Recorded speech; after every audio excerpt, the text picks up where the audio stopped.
Those of you who are paying attention to my channel will realize that I have been uploading segments from an extensive Chinese movie that focuses on chapter 1 of the Surangama Sutra and has English subtitles.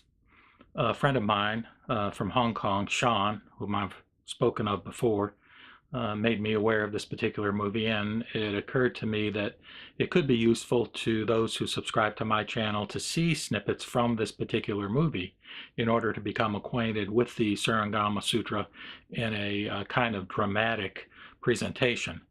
If you want to sort of skip over some of the drama, you can certainly do that by skipping through beyond the segment that I think I called Encounter with the Buddha, or maybe start with that chapter. Or that segment called Encounter with the Buddha. But in any case, I felt it appropriate to give a little bit of an introduction to the sutra, and also for myself to be able to learn more about it, utilizing this Buddhist Text Translation Society volume that I'll reference in the description to this video. In that volume, in the introduction, the authors talk about the fact that for over 1,000 years, the Surangama Sutra, or the Sutra of Indestructible, has been held in great esteem in the Mahayana Buddhist countries of East and Southeast Asia. In China, the sutra has generally been considered as important and has been as popular as the Lotus Sutra, the Avatamsaka Sutra, the Mahayana Maha Parinirvana Sutra, the Heart Sutra, and the Diamond Sutra. So that really speaks to a high level of interest and importance to this particular scripture, which I'm hoping at some point to get permission perhaps to recite. But what they say here in this introduction is that the appeal of the Surangama Sutra lies in the broad scope of its teachings and in the depth and clarity of its prescriptions for contemplative practice. Because of its wealth of theoretical and practical instruction in the spiritual life, it was often the first major text to be studied by newly ordained monks, particularly in the Chan school. And in this context, it's interesting that the first chapter that this dramatic presentation focuses on, the dialogue is between Sakyamuni Buddha and Ananda, who is Buddha's cousin, and also the one you'll remember as a sidebar, who has a tremendous memory and is the one who kind of recites many of the scriptures, supposedly, as they've come down to us. But in any case, the story and the drama is that for some reason or other, Ananda is wandering off on his own to solicit alms from citizens within the community where he's residing, and he comes across a young woman who frankly is of a lower class, but she in effect gives him an offering of some clean water, and even though she feels unworthy, he assures her that, and this is important, that from a Buddhist point of view, the whole caste system is not an appropriate one because all people are to be treated equally. Well, the long and short of it is that she falls in love with him and tries to arrange things so that she actually can marry him.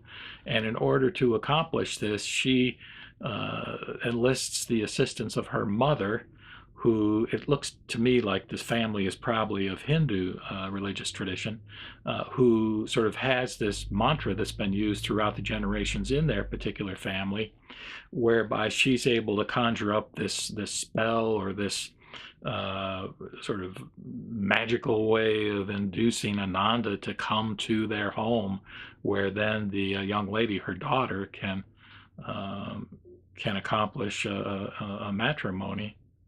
Now, the relationship never gets consummated in terms of any kind of sexual activity, but he is mightily influenced by this spell until the Buddha, supposedly, who knows that this is going on, sends Manjushri, his senior disciple, to essentially retrieve Ananda from this dilemma that he's facing, because it's a dilemma in that the young woman is saying, if you don't marry me, I'll kill myself. So, so what does he do? He's got his vows in terms of the precepts, but then he has this young woman who's threatening self-harm. In any case, the Buddha exercises his own powers in terms of a spell and frees Ananda from the spell that the mother has put him under, and helps him to reestablish his focus on his duties as a bhikshu, as a monk. And at that point, Manjushri leads not only Ananda, but also the mother and the daughter back to where the Buddha is located in the Jeta Grove. And it's at that point that the dialogue starts to occur between Ananda and the Buddha. But going on with the overview here, to this day, for both clergy and laity in the Chinese Buddhist tradition, the Surangama Sutra continues to be the object of devout study, recitation, and memorization. More specifically, the Surangama Sutra has traditionally been regarded as a complete and practical manual for spiritual practice that will eventually lead to enlightenment. It gives instruction in the correct understanding of the Buddha nature, which is the potential within all beings for becoming a Buddha.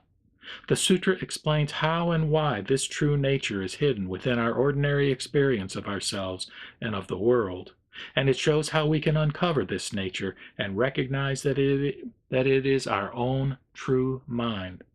The sutra also explains that personal integrity and purity of conduct are essential prerequisites for spiritual awakening. So, of course, the Buddha is helping Ananda to recognize the benefits of the way of the monk, the way of the homeless, who, of course, is celibate. And as well, the young lady, she also makes a commitment, apparently, to follow the way of Buddha. It presents the general principles, the Surangama Sutra does, of Buddhist meditation, introduces several specific meditation methods, and recommends which methods are the most effective and the easiest to practice. Further, a considerable portion of the sutra is devoted to guidelines for discerning what understandings and practices are correct and which deviate into wrong ones. It explains how our own intentional acts, whether physical, verbal, or mental, directly result in our experiences, including our future rebirths at various levels of being, both human and non-human. It shows how correct action can also lead to initial awakenings and eventually to the perfect enlightenment of the Buddhas. Much of the sutra is devoted to the Buddha Sakyamuni's instructions to the monk Ananda, whose personal story provides a narrative frame for the entire discourse. Joined by several of his enlightened disciples, the Buddha shows Ananda how to turn the attention of his sense faculties inward in order to achieve a deeply focused state of meditation known as Samadhi. And it's the Shurangama Samadhi that I think is the label that we can use to tag the essential message of this wonderful scripture. He, the Buddha, tells Ananda that by practicing a particular form of samadhi, the Surangama Samadhi, he and anyone else who also maintains purity of conduct and develops right understanding can gain an awakening that is equal to the awakening experienced by all Buddhas. At the heart of the sutra is the Surangama mantra.